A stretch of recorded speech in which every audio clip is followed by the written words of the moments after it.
늘 함께 하시지. 교회를 떠날 때 주님도 떠났던 나를 속이는 예배 이제 그만할래. 민수기 33장 1절에서 49절 중에 1절에서 5절까지입니다. 모세와 아론의 인도로 대오를 갖추어 애굽을 떠난 이스라엘 자손들의 노정은 이러하니라. 모세가 여호와의 명령대로 그 노정을 따라 그들이 행진한 것을 기록하였으니 그들이 행진한 대로의 노정은 이러하니라. 그들이 첫째 달 15째 날에 라암셋을 떠났으니 곧 6월절 다음 날이라. 이스라엘 자손이 애굽 모든 사람의 목전에서 큰 권능으로 나왔으니 애굽은 여호와께서 그들 중에 치신 그 모든 장자를 장사하는 때라. 여호와께서 그들의 신에게도 신들에게도 벌을 주셨더라. 이스라엘 자손이 라암셋을 떠나 숲곳에 진을 치고. 아멘. 늘 함께 하시지. 교회를 떠날 때 주님도 떠났던 나를 속이는 예배 이제 그만할래. 아멘 했던 말씀은 삶으로 살아보자. 율법의 잣대보단 따뜻한 사랑을 높은 곳에 오르려는 발 돌이켜 주님의 마음이 있는 곳으로.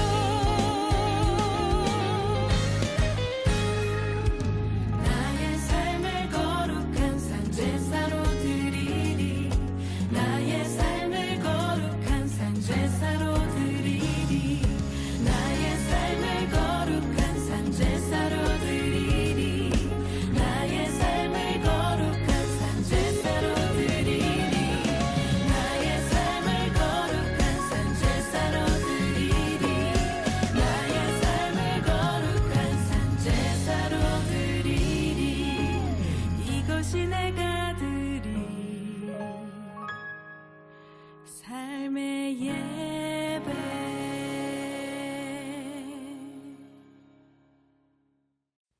샬롬. 주님의 은혜가 여러분의 삶에 가득하길 축복합니다. 올해 1월부터 시작했던 민수기가 이제 마지막을 향해 가고 있습니다. 이번 주를 끝으로 이제 민수기가 끝이 납니다. 여러분들에게 민수기는 어떤 책이었나요?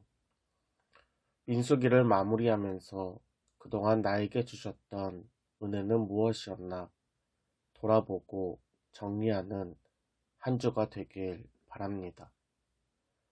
오늘 우리가 읽은 민수기 33장은 이스라엘의 지난 날을 돌아보고 있습니다. 2절을 보면 하나님께서는 모세에게 노정을 따라 이스라엘 민족이 행진한 것을 기록하라고 말씀하셨습니다. 우리가 무언가를 기록하는 이유는 그것을 기억하기 위해서입니다. 우리의 머리는 시간이 지나면 잊기 마련입니다.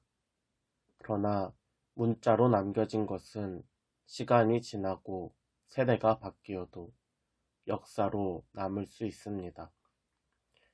하나님께서는 이스라엘 민족의 행진을 기록함으로 가나안 노정의 역사를 남기셨습니다. 하나님께서 모세를 통하여 기록하게 하신 이유는 하나님을 기억하게 하기 위함입니다. 오늘 본문 3절과 4절입니다. 그들이 첫째 달 15째 날에 라암셋을 떠났으니 곧 6월절 다음 날이라. 이스라엘 자손이 애굽 모든 사람의 목전에서 큰 권능으로 나왔으니 애굽인은 여호와께서 그들 중에 지신 그 모든 장자를 장사하는 때라. 여호와께서 그들의 신들에게도 벌을 주셨더라. 아멘. 첫째로 우리가 기억해야 할 하나님은 전능하신 분입니다. 이스라엘 민족이 출애굽할 수 있었던 것은 그들이 강하고 숫자가 많아서 애굽을 탈출한 것이 아닙니다. 하나님께서 아브라함과의 언약을 기억하셨고 이스라엘 민족의 기도를 들으시고 애굽의 10가지 재앙을 내리셨던 큰 권능이 있었기 때문에 가능한 것입니다. 이스라엘이 애굽으로부터 탈출하고 구원을 받았던 그때 애굽 사람들은 장자의 죽음을 맞이하였습니다. 즉 하나님께서는 죽이기도 하시고 살리기도 하시는 분이십니다.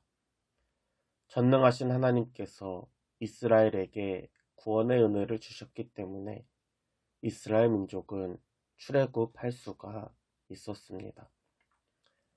두 번째로 기억해야 할 것은 이스라엘의 행진은 노정을 따라 이루어진다는 것입니다.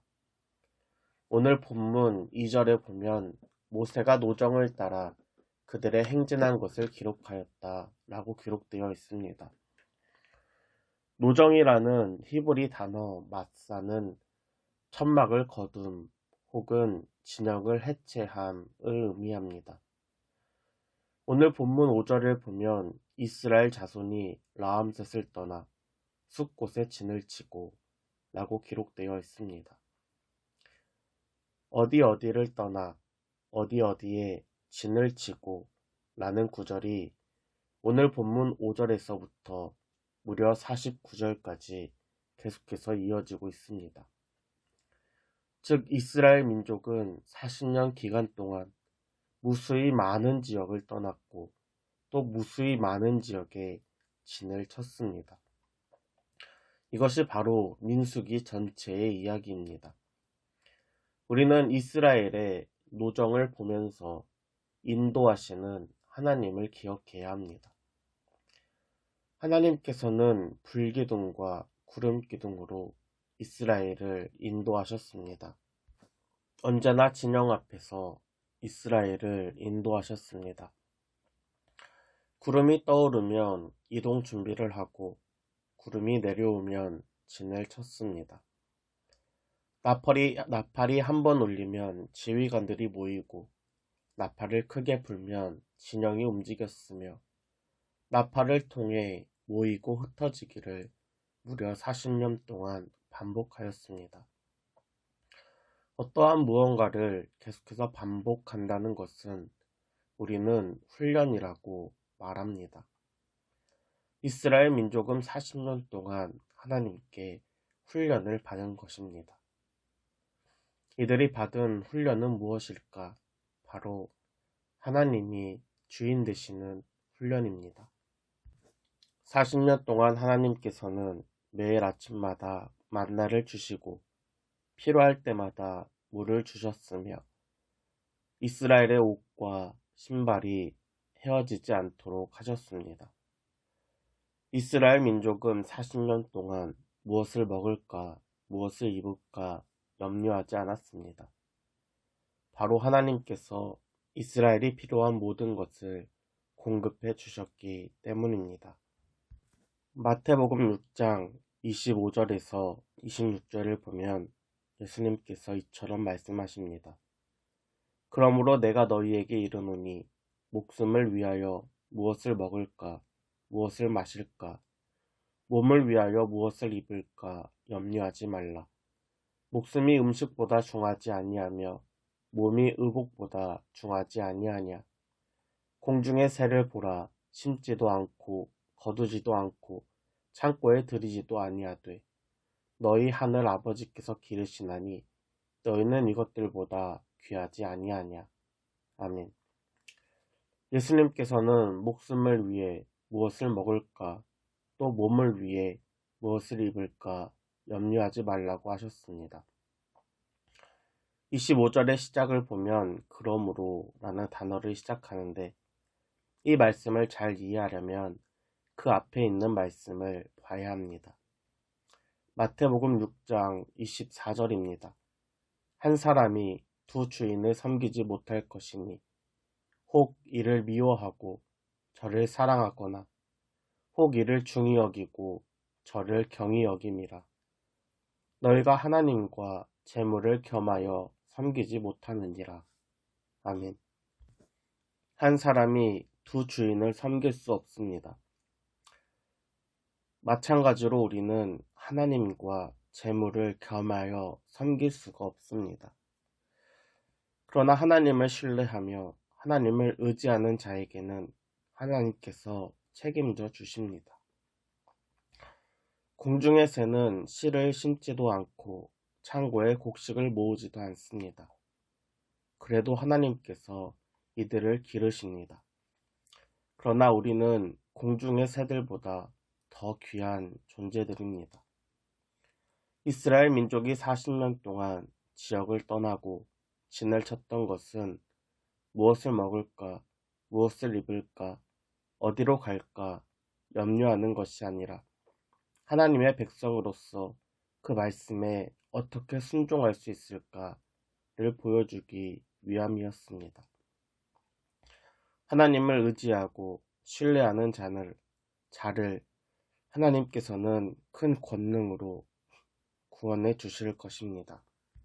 하나님을 기억하며 하나님을 신뢰하는 저와 여러분들에게 주님의 큰 은혜가 함께 하시길 주님의 이름으로 축복합니다.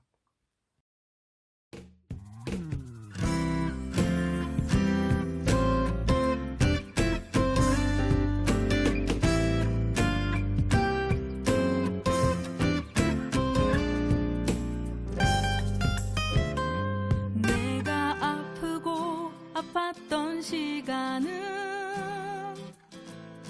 주님 뜻일까 아님 내 고집 때문일까 견디고 참는 것 그 자리를 지킨다는 게 주님 뜻일까 아님 내 신념일까